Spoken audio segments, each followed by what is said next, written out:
It's kind of mixed emotions. It's good that the president's finally coming down. Too bad it wasn't this time last year or 3 years ago when everything kind of went crazy, but I guess better late than never. It's been a busy year. Already in fiscal year 2024, Border Patrol has encountered over 1,230,000 people illegally entering the country. But even with these large numbers, agents are now seeing a slight decrease in apprehensions. This area last year, we were seeing thousands a day just in this area. I think yesterday we saw 12. So, the state of Texas has done a pretty good job of shutting this area down. It would have been good maybe if he's in here to talk to, representatives of the state of Texas to figure out what needs to be done along the rest of the border. But the dip in numbers, Cabrera says, is due to the work the state of Texas has done, like Senate Bill 4, not the work of the federal government. Take this fight to these organizations and assume operational control. I think it has a lot to do with what the state of Texas, most notably the borders are. Mike Banks has done down here. Texas is slowing down from Brownsville all the way to El Paso, but it's still busy in Arizona and San Diego. So you can't say it's any other outside factors other than the state of Texas. Notably absent from today's presidential visit is Governor Greg Abbott. I think it shows that the federal government has failed on the border issues. And it's an issue that's impacting the entire country. Just last week, 22-year-old Georgia nursing student Laken Riley was murdered by a man who was illegally in the country from Venezuela. Records show he crossed illegally from El Paso. It's happened in our area before with Border Patrol agent Javier Vega was killed by some illegals. You had people out in California. I mean, it's just an endless list, and it's going to continue to grow until people wake up and realize that not everybody coming across is a criminal, but not everybody coming across has well intentions either. Good evening, everyone, and welcome back to Nighttime Thoughts with Sam, while I'm letting my very large dogs run before we go to bed. You guys, let's talk about this. Someone just tried to tell me on TikTok that illegal immigrants perform 0.00026% of rapes in America. You see, here's the problem with your line of thought, with your train of thought. If illegal immigrants worked here, then 0.00026% of rapes would not happen.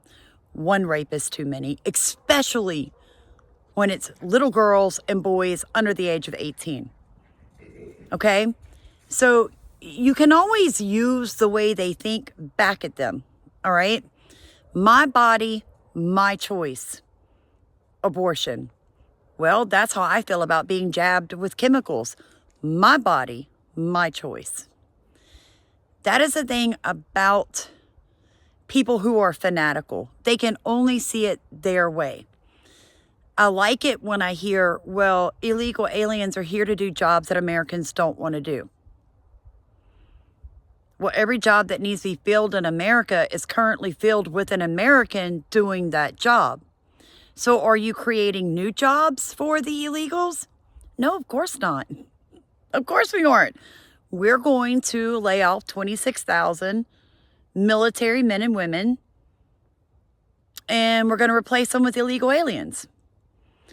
We're going to lay off, but not lay off, a whole bunch of people in Colorado so that we can pay for illegal aliens to become citizens to get whose job? Yours. So my prayer is this, and I've been telling a lot of people this. My prayer is, if you are for open borders, that it is your job that you lose. That's what my prayer is. That it's your job and not somebody that didn't vote for this nonsense. You're responsible for the way that you vote. If you are for open borders and not vetting these people that come through, then you're part of the problem with children being shot by bullets at the age of 2. You're the problem. Because see, my generation actually brought guns in our vehicles because we went hunting before school. We also carried knives on us. And guess what? There was not one school shooting until guns were made illegal on school grounds. Now make that make sense. We had legal guns at school and didn't kill anybody. You guys make guns illegal on school campuses and there's killings all the time now. Laws don't mean crap. Last thought. Their response to this beautiful nursing student being murdered brutally by this illegal alien is, we're going to put a live action police station in place. The university is going to add lighting and cameras around. There's a light right here. And there's a camera in my yard. But that wouldn't stop anybody from walking up and killing me right now if they intended to. But if they aren't in this country, they can't commit that felony or misdemeanor. They can't commit a crime if they aren't in the country. And the funny thing is that Biden is now backpedaling drastically, you guys. And he's like, I'm going to start shipping these, Venezuelans home that are attacking our police and part of the gangs. That's it. We're going to ship them home. Guess what Venezuela said? Nope. We're not going to take them back. So now they're setting precedent for all these other South American countries going, no, you're not sending them back here. So where are we going to send them? If their own countries won't take them back, is that the cream of the crop? Is that really the people that we want to take? The misfits? The felons, the insane, because your own country won't take you. That's how bad you are. So enjoy this next clip. I love you guys. Please like, comment, and subscribe. Please pray about it. And help us with our Food for Thought campaign through GiveSendGo.com. I will drop it, pin it at the top in comments. Look, if you just go drop $10, we would be so appreciative. Help me feed my community. They need us. They need you. I need you to help me. I really do. Also, you guys, if you want to be part of our bi-weekly newsletter, you're going to have to join as a member. I'm sorry, I can't do 31,000. When I made this video a week ago, it was 26. That's how fast we're going. That's how good God is. One more thing before I go to bed, you guys. Here is our newsletter. 3 pages thick. 3 pages. So again, if you've not joined as a member, I highly suggest you do. It's going to be well worth your money. Leslie has done a good job. This is going to help us really be able to talk with each other. It's an interactive paper where you get to ask questions and your topics get covered personally. You guys have a great night. Love you. You made all of this possible. Also, if you've not joined my dad's channel, Papa Sammy and Allie Bug, please consider going over there, putting one of his videos, one of his playlists on and falling asleep with it. He just got monetized on YouTube at 82 years old. I'd love for him to wake up in the morning and have made his first $100. You guys, we have to support people when they really try.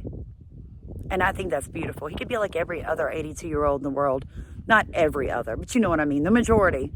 Sitting at home, losing his mind, drooling on himself. Not that it's their fault. But he's pushing. He's pushing back against what society and the world thinks an 82-year-old should do. He's breaking the sound wave on this, you guys. And I love him for it. His videos are not always perfect. He mispronounces 1,000 words, but so does his daughter. So who cares? Because he's brilliant. He's brilliant. He's one of the last, literally one of the last families that sharecropped in Biloxi that's still alive in the United States. Come on, Jesus. I love you guys. Good night.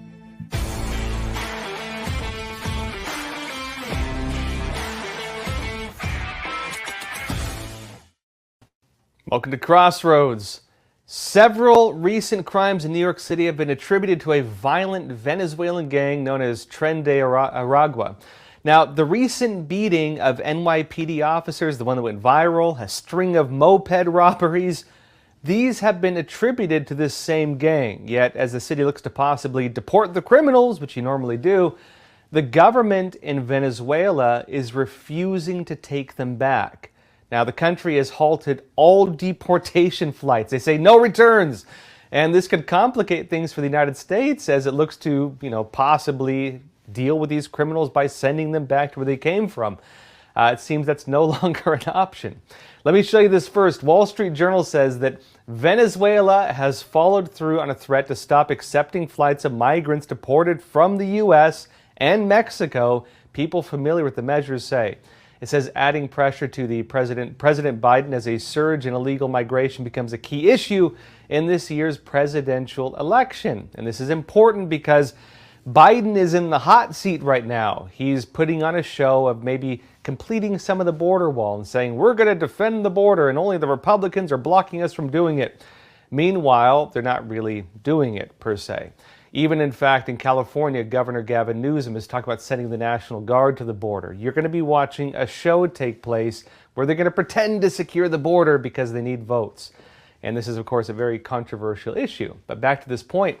President Nicolas Maduro in Venezuela, his authoritarian regime introduced the measure after Washington reimposed some of the economic sanctions it had previously lifted on Venezuela. The United States said that Caracas has failed to live up to the loose pledges it made to restore the democratic order and move toward holding its fair presidential elections. It's a banana republic in the truest sense, and a communist one at that. Venezuela has also asserted a claim to a resource-rich region in neighboring Guyana. This is going to be big very soon, and this is drawing further warnings from the U.S. In other words, based on what I've been being told, Venezuela wants to invade Guyana. Guyana has one of the largest oil reserves in the world, which was recently discovered, and they are using mass migration to destabilize the Latin American region into the U.S. in order to distract us as they plan to invade Guyana. And meanwhile, as their violent criminals, who they've been sending here along with the migrant caravans, they're causing problems in American cities. As well, what do? They continue committing the same types of crimes they were doing in their home countries, and now it seems there's nothing we can do about it because we can't send them back.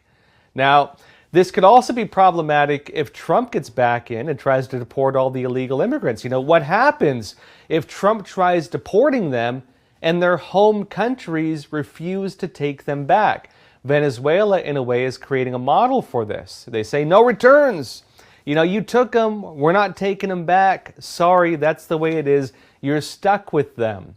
Now, from sources I spoke with, I've been talking about a bit, Venezuela is playing a key role in this entire crisis. There are a lot of different forces at play. In Venezuela, you have deep infiltration of China, especially, also Iran, second, and Russia, third. Russia and China notably built a lot of the infrastructure in Venezuela. When the country was facing destabilization, Russia and China even threatened the United States, you might remember, if the U.S. tried to intervene during that time. This is kind of a forgotten point in history. When the U.S. was talking about intervening in the crisis in Venezuela when the country looked like it was collapsing, China threatened the United States militarily if we were going to intervene, meaning that China and Russia have gained control to a large part over the country's politics. I have a question, I guess, either for the patron or if there's anyone in the room who can answer it. I'm just curious if we know the number of individuals who'd be eligible right out of the gate, because I think I just heard maybe a number that was different from one that I had received earlier. I think the number was far greater under the original bill, but the estimate I saw, and it wasn't from the Department of Corrections, was less than 400 would apply under the redefined. Now, she's probably referring to hearing a much smaller number, right? And does this guy not sound squirrely as all get out? Goes to show you the type of snaky people we're dealing with. Okay, and just follow up, the number I received from Department of Corrections was over 1,300 individuals, 700 who had been convicted of first-degree murder, 325 who had been convicted of rape. So I'm not sure what the discrepancy in the numbers is, but would love to get an answer. Have come from the Department of Corrections. I'm not in a position to argue with that. I'm not in a position to argue. Is there any other further clarification? Again, this is a reduced bill, as was underscored. Yes, Madam Chair, Delegate Batten, the updated stats to conform to the floor amendment that passed the Senate from the Department of Corrections make immediately eligible for review 701 first-degree murders, 77 second-degree murders, 566 offenders convicted of abduction, 325 offenders convicted of rape, 762 offenders convicted of robbery, for a total of 2,431 of the 2,803 eligible offenders. Do y'all hear that correctly? To expect more extremely dangerous criminals on our streets. Folks, this is just one place. Make immediately eligible for review 701 first-degree murders, 77 second-degree murders, 566 offenders convicted of abduction, 325 offenders convicted of rape, 762 offenders convicted of robbery, for a total of 2,431 of the 2,803 eligible offenders. Nothing like having some murderers, rapisters, all suddenly eligible for review to be running around our safe neighborhoods.